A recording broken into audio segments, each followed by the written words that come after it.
கர்நாடக மாநிலம் சந்திரவழியில் இருக்கக்கூடிய அழகான குகை கோயிலை தான் பார்க்க போகிறோம். ரொம்ப அருமையாக இருக்கும். வாங்க சுவாமியை அங்கே தரிசிக்கலாம்.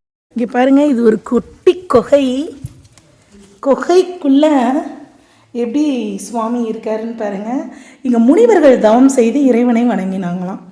அதன் நினைவாக கூட இந்த 7 சிவமூர்த்தங்கள் தனித்து இருக்கலாம். ஏன்னா அவங்க வழிபடுற விதமாக இருக்காங்க. சுவாமி வேறு லெவலில் இருக்கார். எப்பயுமே மூலஸ்தானத்தை எடுக்கவே மாட்டேன். எனினும் எத்தனையோ பேர் வீட்டில் இருந்து சுவாமியை தரிசிப்பதற்காக இன்றைக்கி இதை நான் பதிவு பண்ணுறேன். அது கூட பாருங்கள், இப்படி ஒரு சுவாமி அப்படி ஒரு சுவாமி. எனக்கு எப்படி இருந்ததுன்னா, இந்த பக்கம் இருக்கிறது அம்பிகையாக எனக்கு தெரிஞ்சாங்க, இந்த பக்கம் சுவாமி சிவக்குழந்தா தெரிஞ்சார். அருமையாக இருக்குது. அற்புதமான சிவாலயம். இந்த இடத்துல எவ்வளோ நேரம் நிற்கிறேன், கூலிங்காக இருக்குங்க. வெளியே அவ்வளோ வெக்க.